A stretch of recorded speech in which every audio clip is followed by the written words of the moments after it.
The time is 5 o'clock. Here is the world news at 5. First, the top stories.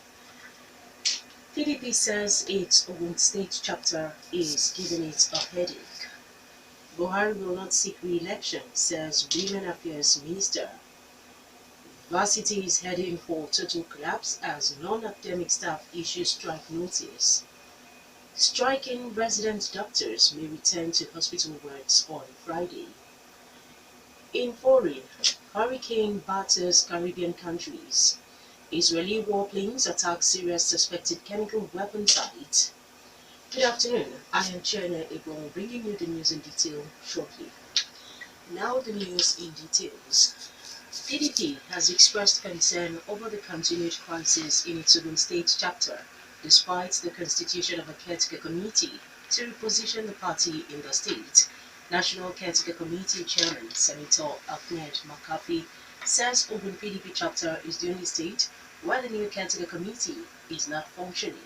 Makafi, speaking while inaugurating the Caretaker Committees for Osun and Adamawa states at the PDP National Secretariat in Abuja, accuses Senator Buruji Kashamu of instigating the crisis in Ogun State chapter. The Ogun State PDP Caretaker Committee has not been able to function due to the refusal of the existing State Executive Committee, which is loyal to Kashamu, to hand over to it. The pro-Kashamu State Executive Committee claims it has court orders recognizing it as the valid Executive Committee, which are yet to be challenged in the appeal court. Last week, the Executive Committee invoked the court's order, which resulted in the arrest and charging of 2 members of the Caretaker Committee to court. McCarthy warns that PDP will no longer tolerate frivolous court cases challenging its decisions. The first batch of Ogun State Hajj pilgrims have returned home from Saudi Arabia. The Hajj pilgrims, numbering 481, arrived on Thursday morning at Murtala Mohammed International Airport, Ikeja, Lagos, aboard the finest air flight from Jeddah International Airport in Saudi Arabia.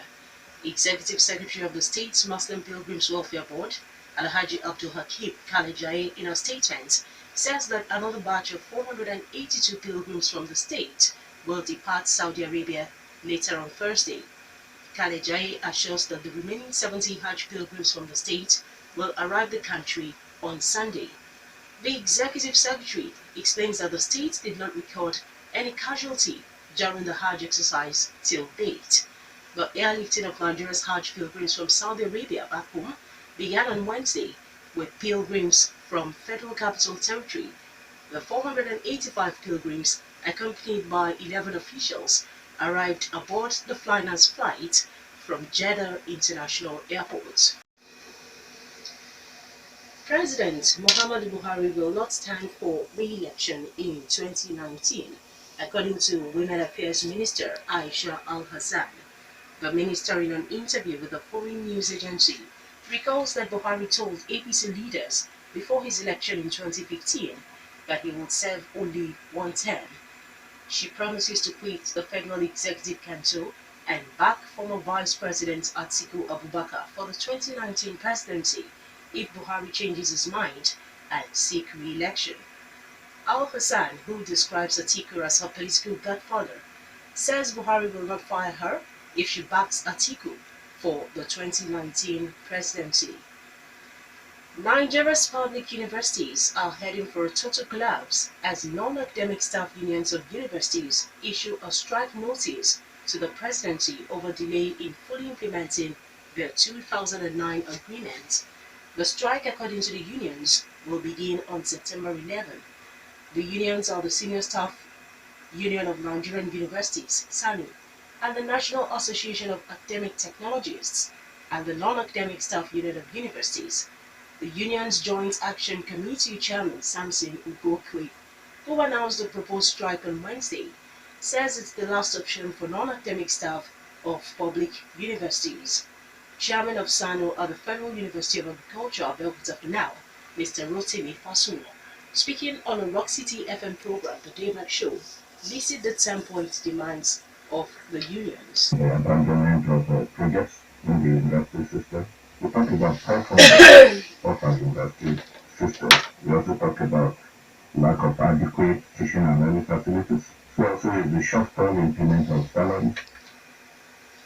Meanwhile, Presidency and Academic Staff Union of Universities are meeting today to explore the fresh ways of ending the ongoing strike by public universities. The strike, which had remained stalemated, is being reconvened by the Presidency. Chief Justice of Nigeria, Justice Walter Onohe, has expressed concern over a report that is being investigated by the Economic and Financial Crimes Commission, EFCC. Nigeria's chief judge says he is hearing for the first time that EFCC is investigating him. Justice Onohe, in a statement by his media aide, Awazan Basi, says the intelligence that the report in a national daily claims that EFCC is relying upon his investigation is still an abstract. The Chief Justice of Nigeria says he is yet to be invited for questioning by EFCC and that he is open to investigation because he has nothing to hide. Onohe, however, assures that he will not be distracted from his determination to reform the judiciary. Resident doctors may suspend the ongoing strike on Friday following a fresh agreement they signed with the presidency on their demands. The agreement was signed at the end of the meeting of resident doctors and top presidency officials, which also had top leaders of Nigerian Medical Association in attendance. The new agreement will be presented at the National Association of Resident Doctors to an emergency meeting of the National Executive Council on Friday. The strike is expected to be suspended after the meeting if the presidency delivers on one of the clauses in the agreement, which is the payment of most of the shortfall in the salaries of the striking resident doctors. In the agreement, the presidency promised to pay resident doctors their salary arrears and stop the shortfall in their salary payment. The presidency also assured that the October salary will be paid in full, while any shortfall in September salary will be treated along with that of last August, because the process of September salary payment is almost completed. The agreement covers several areas of the resident doctors' demands, including salary skipping, enrollment into the integrated payroll and personnel system. Another meeting of Resident Doctors Association and the presidency is fixed for November 2nd. Still listening to the World News at 5 on Rock City 101.9 FM. Up next, we bring you foreign, business and sports news. Please do stay with us. Now in foreign, Hurricane Irma has caused a widespread destruction across the Caribbean, reducing buildings to rubble and leaving at least 9 people dead. The small island of Barbuda is said to be barely habitable. Officials warn that St. Martin is almost destroyed and the death toll is likely to rise. The most powerful Atlantic storm in a decade had wind speeds of 295 km per hour and was expected to pass near or just north of the coast of the Dominican Republic on Thursday. Hurricane Irma first hit the dual island nation of Antigua and Barbuda. At least one death of a child was reported on Barbuda, where Prime Minister Gaston Brown said about 95% of the buildings had suffered some damage. A state of emergency had been declared for Florida, Puerto Rico, and the U.S. Virgin Islands, mobilizing the federal disaster relief efforts. Brazilian police say they have made the biggest ever seizure of cash in an apartment allegedly used by one of President Michel Temer's former cabinet members.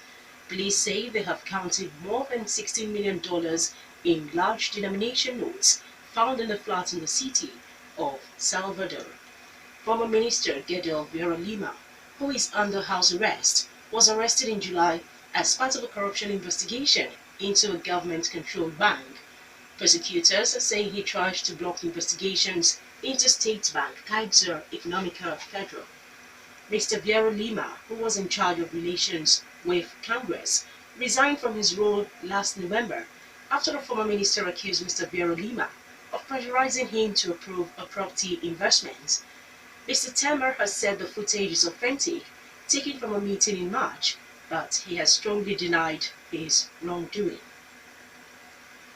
The Syrian army says Israeli jets have attacked a military base in the west of the country amid reports of a strike on a suspected chemical weapon site.